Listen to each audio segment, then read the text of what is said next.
And we are live. Theme song. Let's go. Oops.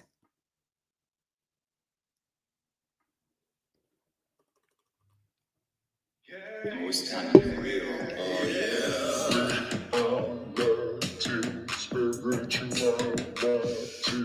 It's a new experience. It's November.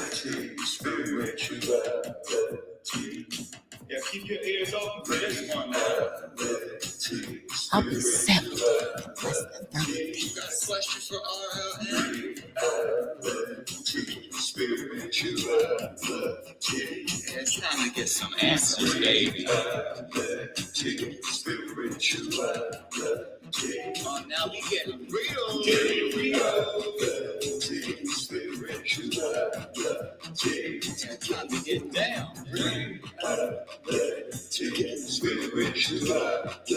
Yeah, you gonna feel good now.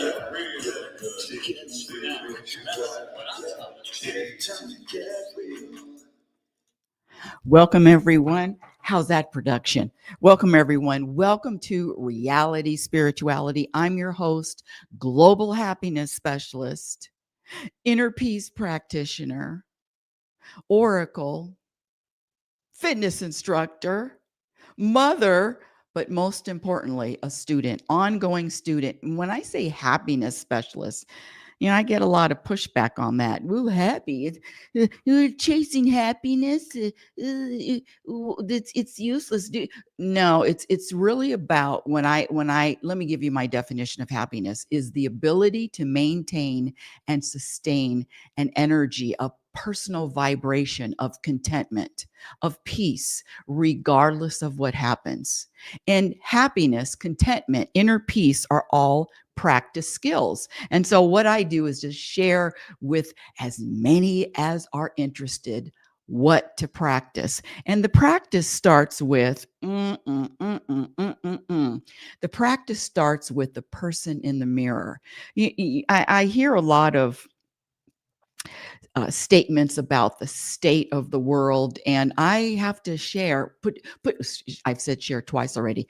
Put your seatbelts on. That however you view the world, however you conclude at what's going on in the world, whether it's chaotic, whether it's in destruction, all of it has something to do with what's going on inside of you, how you perceive. In fact, where's my quote?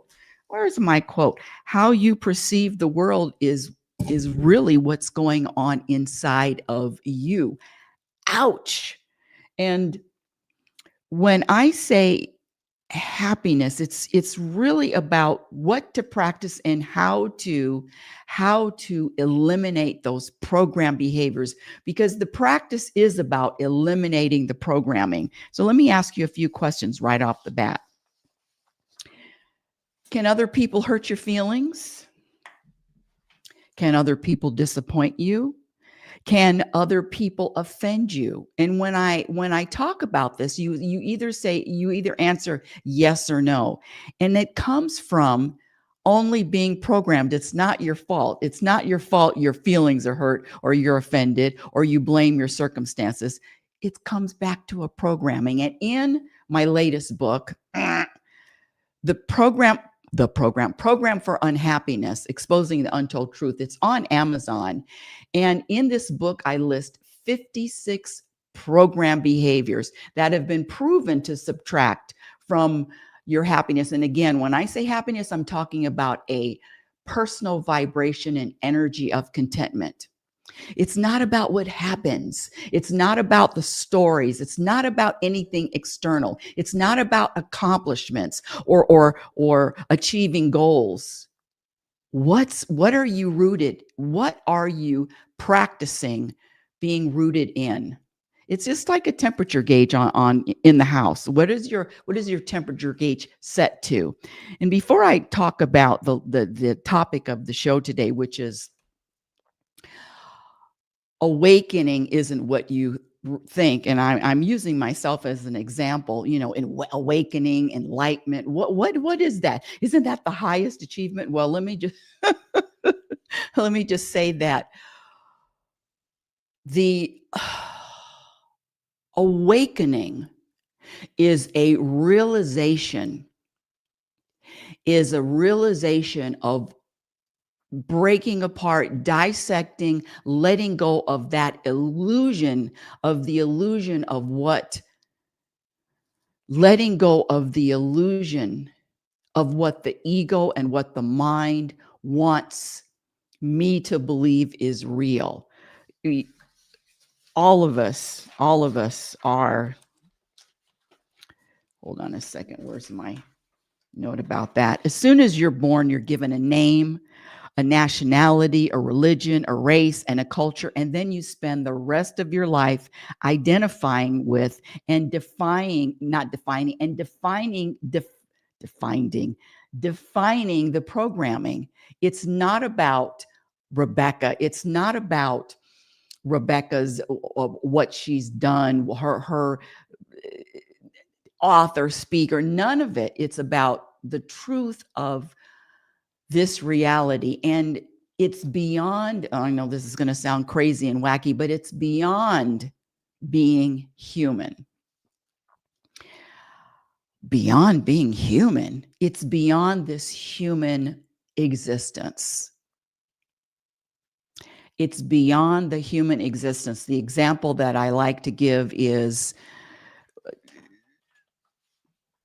the ocean, the Pacific Ocean, and just think about being a wave on the ocean. But you're more than a wave. You are the ocean. You are, I am. There's I usually be at the beginning of all the shows, or most of the shows, I like to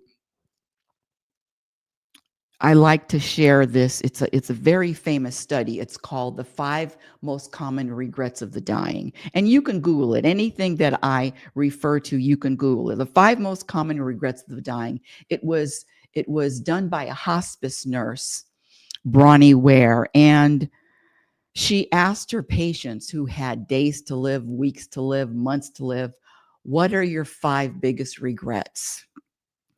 And these people who had a limited amount of time came back with these 5 regrets over and over and over again. And just to read them verbatim. Number 1, I wish I would have pursued my dreams and aspirations and not the life others expected of me. And I'm going to throw in not the life that Rebecca expected of Rebecca. Number 2, I wish I didn't work so hard. Number 3, I wish I had the courage to express my feelings and speak my mind. Number 4, I wish I had stayed in touch with my friends. And number 5, I wish I would have let myself be happier. So it starts with that. And it doesn't matter. Listen, the world teaches, is programmed to say, go out and do. There's nothing wrong with doing. But what happens after you've achieved the goal? What happens after you have accomplished? Is there a sense of satisfaction? In fact, let me just throw this out. The Dodgers won the World Series yesterday. Yay! Congratulations, Dodgers. But after that, in the moment, excitement, accomplishment, celebration, a day, 2 days, maybe even sooner, all of that goes away. And then what? I remember one of the Tom Brady, who's won 7 Super Bowls, more than anyone walking on this earth. They always asked him, what is your favorite ring? What is your favorite Super Bowl win? And he would always say, the next one. And the challenge with that, the next one, when you are vibrating this dissatisfaction in the present moment, and there's a need and a want to have more than what the present moment is giving, that is a program. It is a program of dissatisfaction. And yes, accomplishments, he will tell you, Michael Jordan will tell you, all of the the athletes will tell you that their accomplishments, no matter how many they've received, they satisfy for a moment. But what happens when that moment is over and you have to get another Super Bowl ring and another NBA championship? The practice is, how do I vibrate an energy of satisfaction all the time? How do I maintain that? And the answer is living in the present moment. Not to say that you can't keep racking up the trophies, racking up the accolades, but living in the present moment. Let me get to today's topic. Oh, and today's topic is, hold on a second, I'm just looking through all of this. I know I have my notes here. Where did I put my notes? Okay, here we go. Here we go. Today's topic is, awakening is not what you think. Awakening, enlightenment, whatever term you like, is not what you think. I like to use myself as an example. Probably 10 years ago, less than that, maybe 5 years ago, there was a time where, talking about the Dodgers winning the World Series, even though I'm a West Coast born and raised, I do not like West Coast teams. I just never rooted for West Coast teams. And I can even say, don't tell the Dodgers this, I hate the Dodgers. I'm going to throw in even getting to having a political side. You know, I'm not alone here. There's things I hate. And when I say I, am using air quotes, because this is this Rebecca identity.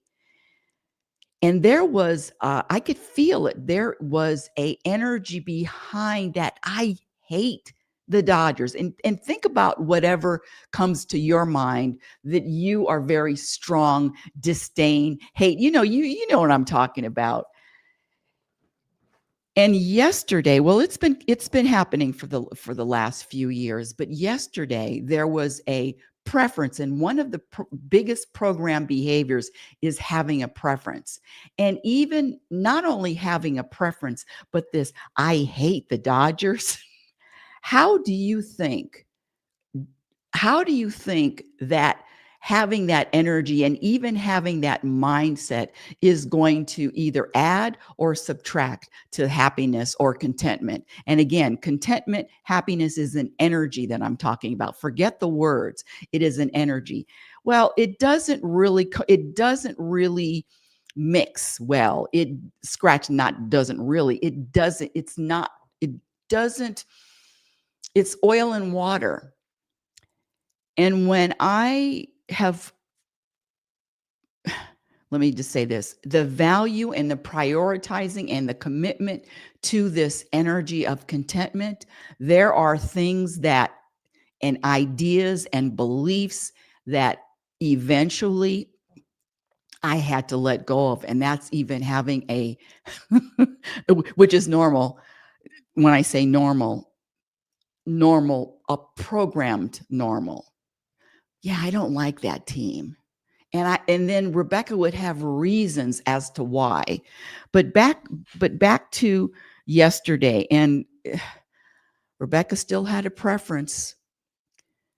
Didn't watch the game, but checked in on the score periodically, throughout the 2.5 hours. And guess what?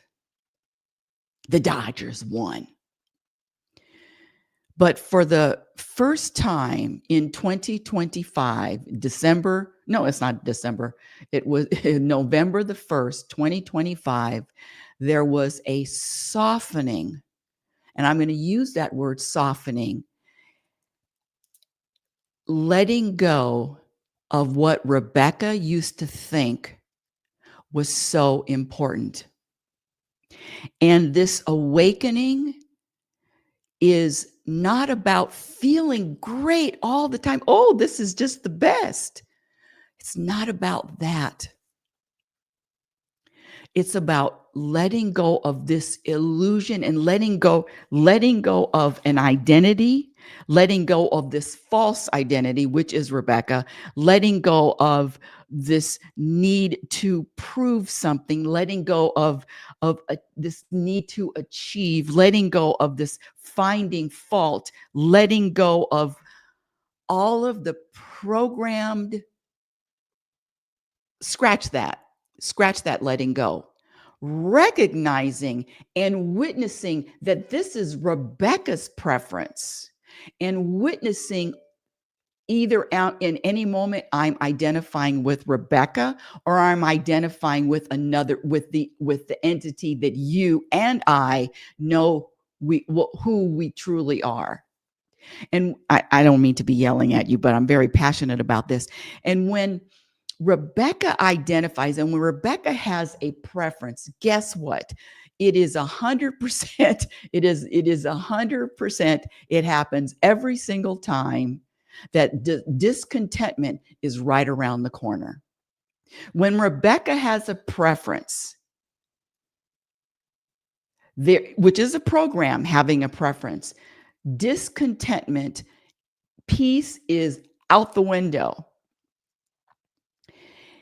And when I say softening, this, because I know when I used to hate the Raiders, hate the Dodgers, hate the what, you fill in the blank, fill it in. And you can use whatever thing that you say that you know the person identifies with.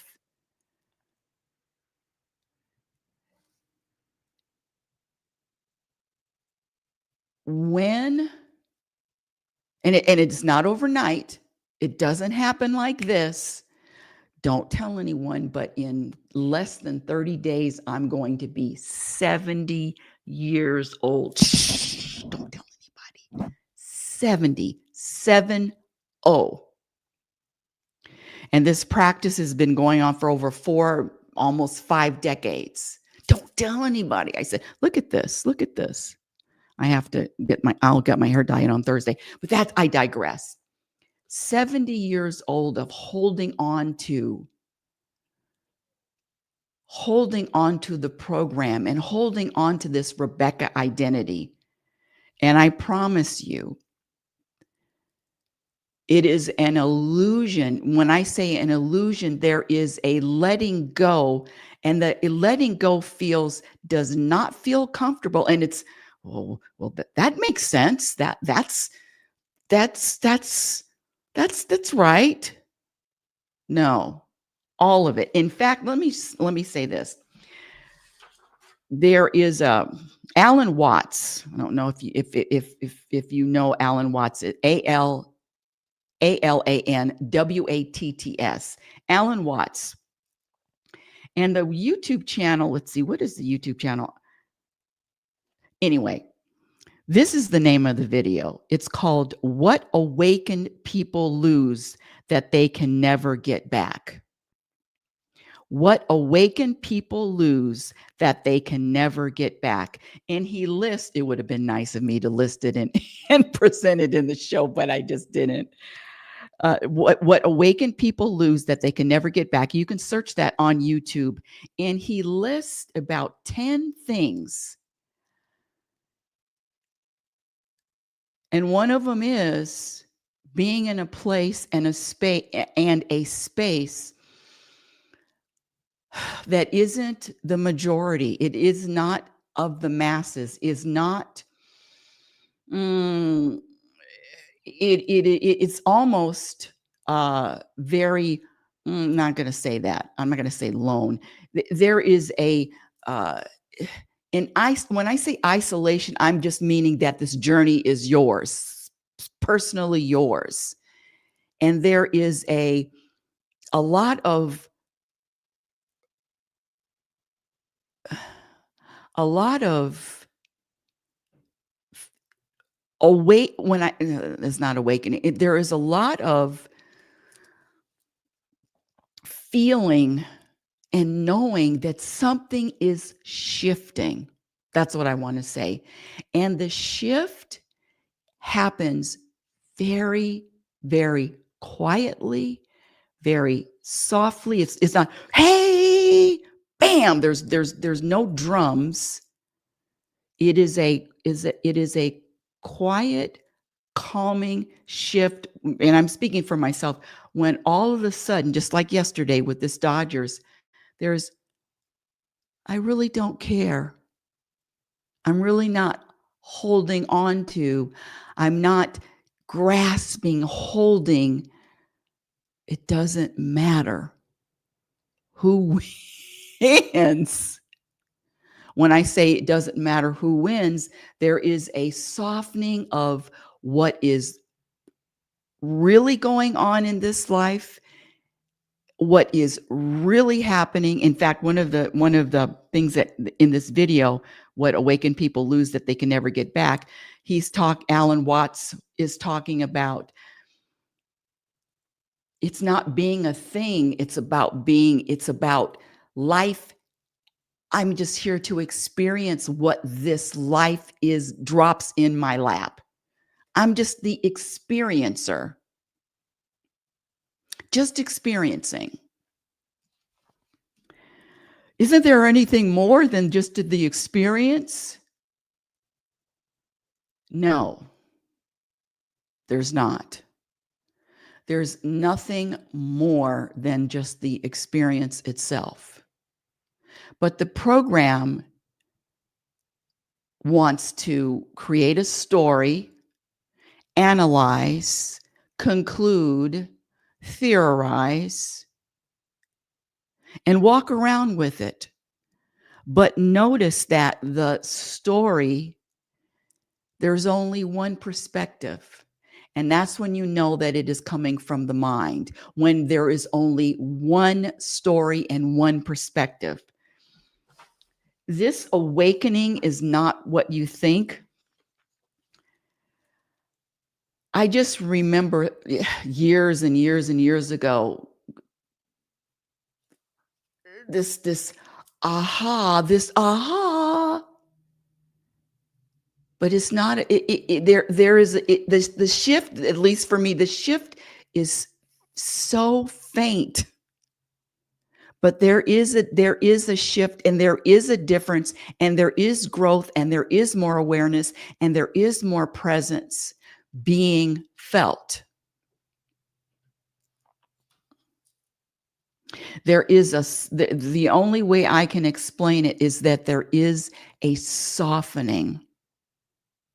It's not a, oh, this feels great. The feelings come and the feelings go. The emotions come and the emotions go. And that's the ride. And that's the journey. And that's it. And it's not an experience that everybody is going to have. In fact, the majority of people will not in this lifetime, maybe in another lifetime. But in this lifetime, what I like to say is we're all avocados. And some of us are just ripe, and some of us it's just time. But it's not the majority that is going to get to experience what I am sharing today. And there's nothing wrong with it. There's no, God, why don't you get it? Why don't you wake up? It's not about that either. It's the awakening, at least for me, is not this big 4th of July bang. Yeah. It's more of a, adjustment. Oh, this used to feel a little bit tighter, and now I adjust it and now it feels loose. That's a good analogy. It used to be really tight fitting. And when I say tight fitting, there is you're wearing something that's really, really tight and it's very uncomfortable. It's a loosening up. It's a letting go of the zipper. It's unbuttoning the buttons.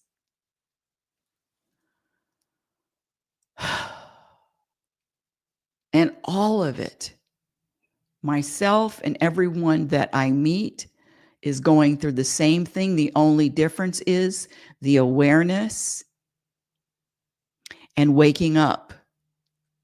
And I lived, I'm going to say, a lot of my life, maybe even the majority of not being awake and believing that all of this shit that's happening is serious. I was at the gym this morning, and a woman that I've seen before, she's very athletic. You can tell she's an athlete. The way she works out, the way her body looks, you can tell and when I say athlete, I mean muscular. And so this is the first time we chatted. I mean, I've said hello to her, but we got into a conversation today. And I said, because I hadn't seen her in a couple of days, and I said, I know you're an athlete. You're going to be here. If you're not here, there's a reason for it. And she told me that she used to compete professionally, muscle. What is it? What is the bodybuilding? Jeez Louise. Bodybuilding. She used to compete professionally. She's won a few titles. I think one of the major ones, she came in third. You could tell. And we just started talking about working out. And then she said, but in 2013, now that's a while ago, it's over 10 years ago. 2013, it all changed as my husband died. And I said, because she looked, 60s, 50s. I said, oh, that must have been all of a sudden. She said, yeah, he committed suicide. And then she said he shot himself. And then she said he shot himself in front of me. I had never heard a story like that. He committed suicide. He shot himself in front of her. I had no words. I had nothing other than, and you could feel it. You could feel her energy, and you can feel that still, come on. And she told me, she says, I haven't been the same since. I mean, I can't even imagine. And when she left, I mean, I just started crying, feeling how that must have felt, and especially if there is no conscious awareness and or and I'm just saying, I mean, there was decades that I mean, listen, there is no explanation that this mind, this little pea brain, this little mind can comprehend. In fact, I like to point to this picture, this painting behind me. If you notice, hold on a second. If you notice, where's this little square? Let's look at the smallest square right here. This one. The smallest square, the universe, and this painting is really big. The universe is incomprehensible, and this mind can only comprehend even just not even a 1%. But everything is in order. There is order to all of it. And the only reason why Rebecca thinks there is no order is when I'm identifying with Rebecca. Awakening is not what you think. It's about losing the illusion, losing the identity, losing the need to prove, losing the need to achieve, losing the habit of finding fault. It's not a feel good. It's about shedding what isn't the truth. This ain't easy. Let me just look at some of my notes. I'm going to throw this in. This is another program, and it's what does it mean when someone takes things personally? Taking anything personally is another program that subtracts from your contentment, subtracts from your peace, and ultimately subtracts from your happiness. When someone interprets another person's words as deliberate, as an attack, when they weren't intended that way, that often it means that somebody is taking something personally, hurt, or they're defensive when you believe that the other person's behavior is pointed at you. And that's the majority of the people on this planet. It is personal. But you look out in nature, and in nature, there's nothing that's personal. And so just know that taking anything personally is another program. Personally, meaning that there are misinterpretations of someone else's intentions. And there is a mind reading, and there is a emotional reaction when I'm going to speak for myself, when I take anything personally. Letting go of its personal is another practice. But let me get back to today's topic. I got off just for a second. Awakening is not what you think. To conclude, it's not about a feel good, look good, act good. It's about being rooted in, and when I say rooted in contentment, peace, awareness, truth, consciousness, self-awareness, being rooted in all of that all the time. There are no breaks. There's no time off. There's no vacations. It is a constant practice. And it ain't easy.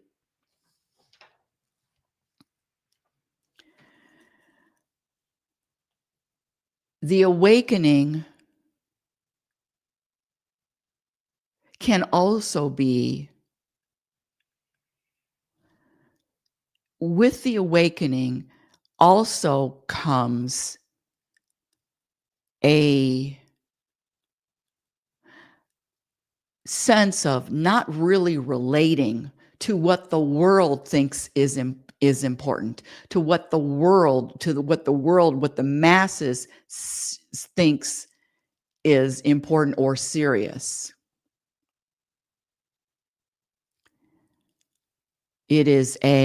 Awakening is a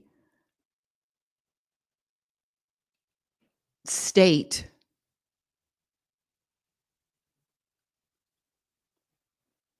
that can feel isolating, and that there is nothing in common, that I have nothing in common with most. And it's also about focusing on what's deeper than what's on the surface.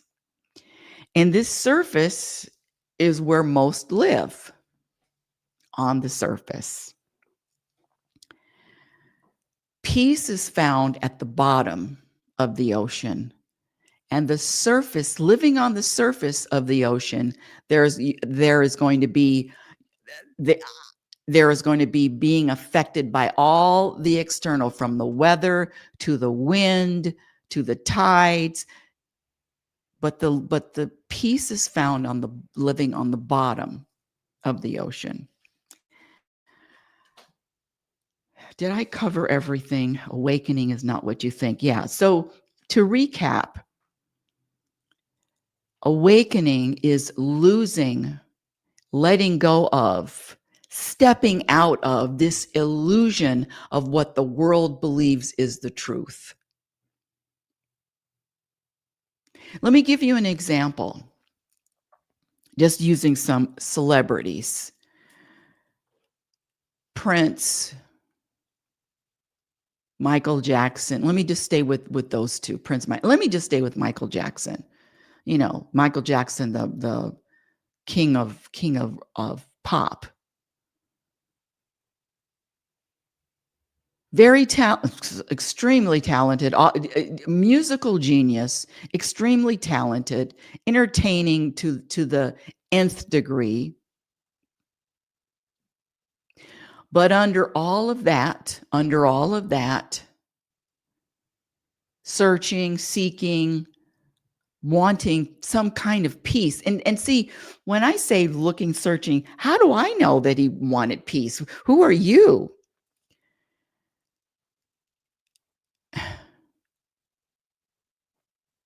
It's obvious. Peace was found on stage, yes. But what happens when you're off the stage?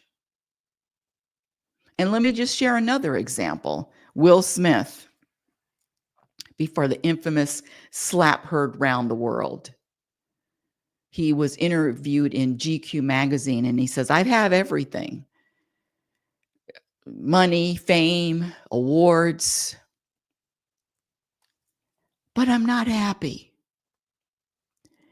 And I'm going to start using him as the example, because a happy person, a content person, doesn't walk on stage and slap someone live in front of the world. I'm going to start using that as an example, as opposed to the others, saying that, well, he wasn't happy. I'm going to use, because he actually said it. I have all these things, all these accomplishments, all the money I could want, all the fame, Will Smith, but I'm not happy. And it comes down to what, again, back to the most common regrets of the dying, what is important? And I say it's contentment, number one, peace, number one, the vibration, that energy, that vibration of contentment and peace, AKA happiness, is number one. There is always going to be some discontent. I don't care from the people that are billionaires to the people that are homeless. Contentment cannot be bought.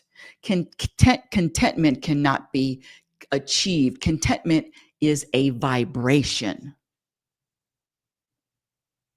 And it all comes down to what is valued.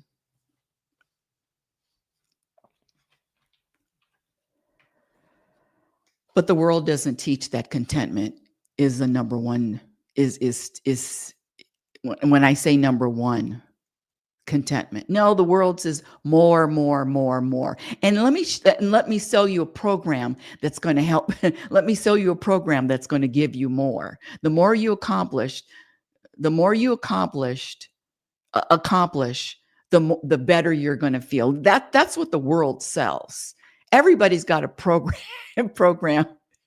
and it's usually disguised in this abundance.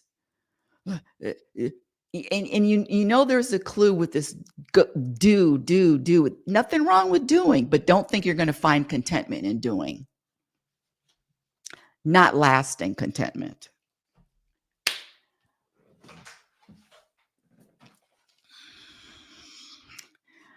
I remember asking, his name is J.T. Fox. He's a global speaker, motivational speaker, JT Fox. And he was I met him. He was offering a seminar. It was a free seminar. And I remember asking him, you know, so anybody in the world he's met. And I remember asking him, I said, "Hey, JT, how do I monetize something that the masses don't value until it's too late? Happiness, contentment, inner peace. How do I monetize that?" And you know what he told me? He said, "Find something else to sell." I refuse. This is it. And it's really not about selling, and it's not about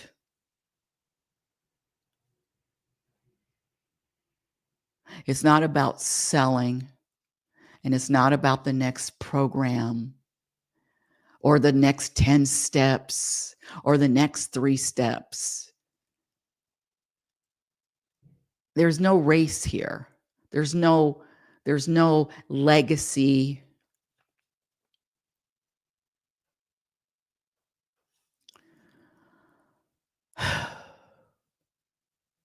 The contribution to the planet is determined with your energy. Scratch that. Anyway, that's the end of today's show. Thank you for listening. Reality Spirituality is heard every Sunday at 9 a.m. Pacific Standard Time. Follow me on X at RL Norrington. I'm on LinkedIn. Instagram handle is Reality Spirituality. My website is RebeccaNorrington.com. And my YouTube channel is growing. Thank you. It's growing organically. So subscribe, like and subscribe to the YouTube channel. My first book, Reality Spirituality, The Truth About Happiness, was published in 2014. But my latest book, Program for Unhappiness, is on Amazon, Exposing the Untold Truth. In this book, I list 56 program behaviors that subtract from happiness, and I also list 26 behaviors that add to happiness. And again, when I say happiness, I'm talking about a personal vibration.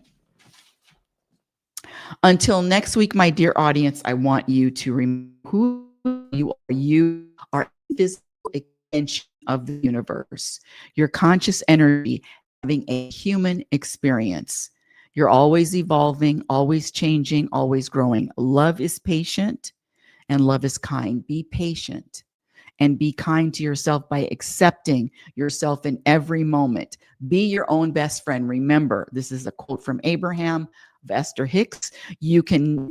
You cannot have a happy ending to an unhappy journey. It is about the journey. You've been listening to Reality Spirituality Radio with yours truly, global happiness specialist, Rebecca Lynn Norrington. And remember, happiness is a practice skill. And I promise you, the more you practice, the more peace you're going to find. And whatever you practice reflects on every moment, every present moment. You are what you practice. Have a conscious week.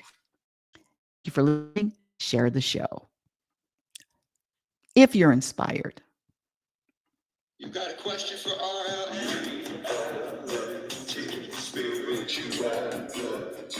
It's time to get some answers, baby. Oh,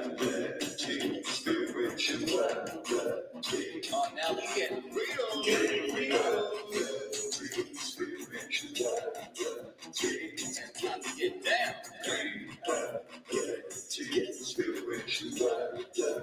It's gonna feel good now. Real good.